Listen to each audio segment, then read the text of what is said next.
Bismillahirrahmanirrahim. Assalamualaikum warahmatullahi wabarakatuh. Alhamdulillahi rabbil alamin. Allahumma salli wa sallim ala sayyidina Muhammad wa ala ali sayyidina Muhammad. Allah subhanahu wa ta'ala berfirman dalam Quran surah An-Nisa ayat 48. A'udzu billahi minasy syaithanir rajim. Bismillahirrahmanirrahim. Innallaha la yaghfiru an yushraka bihi wa yaghfiru ma duna dzalika liman yasha'. Wa man yushrik billahi faqad iftara itsman 'azima. Shadaqallahul 'azim.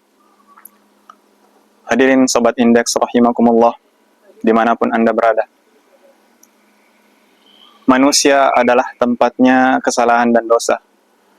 Dan oleh sebab itu tentunya menurut riwayat bahwa karena kita adalah pendosa, semua daripada kita adalah pendosa, pernah berbuat salah, maka jalan terbaik untuk kemudian mendekap kembali ke pelukan Allah Subhanahu wa ta'ala adalah dengan cara bertaubat.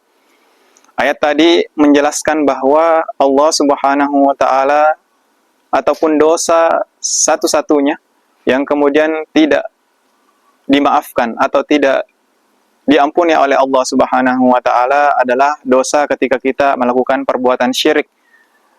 Namun, secara tekstual ayat tersebut menutup daripada sifat Ghafurur Rahimnya Allah Subhanahu wa ta'ala. Bukankah Allah Subhanahu wa ta'ala adalah zat yang maha pengampun, zat yang maha penyayang? Oleh karena itu, menurut beberapa penafsiran, bahwasanya ayat tersebut berbicara terkait dengan orang yang tidak bertaubat setelah berbuat syirik. Oleh sebab itu, bahkan kesyirikan sekalipun Allah Subhanahu wa ta'ala akan ampuni jika kemudian orang yang berbuat syirik itu betul-betul bertaubat dan kembali ke jalan yang benar. Hadirin Sobat Indeks rahimakumullah. Pada lanjutan tafsir tersebut, bahkan ternyata Allah Subhanahu wa ta'ala adalah zat yang bisa saja mengampuni daripada kesalahan-kesalahan kita tanpa kita bertaubat. Bisa saja Allah Subhanahu wa ta'ala menutupi daripada kesalahan-kesalahan kita dengan kemudian menutupinya dengan kebaikan-kebaikan yang kita pernah lakukan.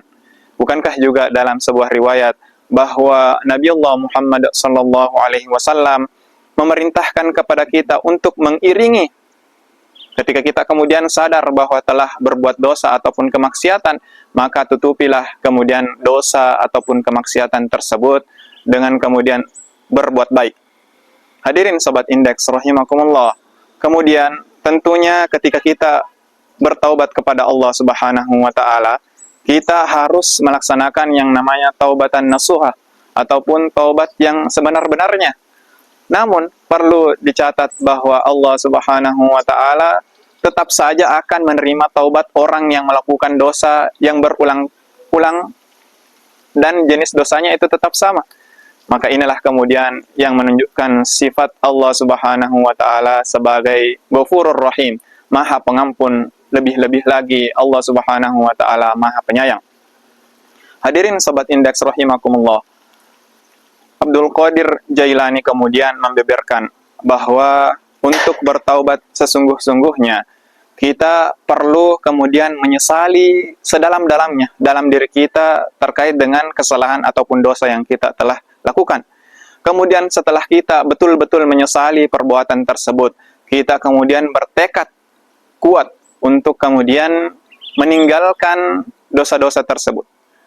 Setelah itu, kita perlu untuk meninggalkan segala potensi-potensi yang bisa mendekatkan kita pada dosa yang telah kita lakukan sebelumnya.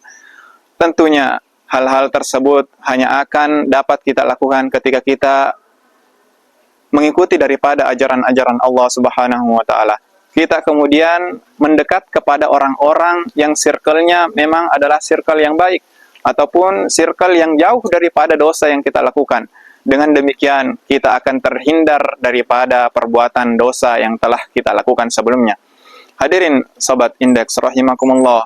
Oleh karena itu, kita manfaatkan daripada bulan suci Ramadan ini untuk bertaubat kepada Allah Subhanahu wa taala dan bertekad kuat bahwa kita tidak akan mengulangi daripada dosa-dosa yang telah kita lakukan di masa lalu.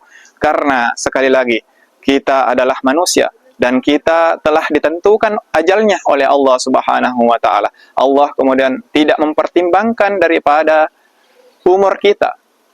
Sekali lagi, baik tua ataupun muda, ketika kemudian Allah Subhanahu wa taala telah menggariskan ajalnya, maka Allah Subhanahu wa taala dengan segera akan memerintahkan malaikatnya untuk mencabut daripada hamba-hambanya, untuk kemudian menghadap kepadanya dan kemudian mempertanggungjawabkan daripada perbuatan-perbuatannya selama di dunia. Hadirin Sobat Indeks rahimakumullah, demikianlah yang dapat kami sampaikan. Wabillahi taufiq wal hidayah. Wassalamualaikum warahmatullahi wabarakatuh.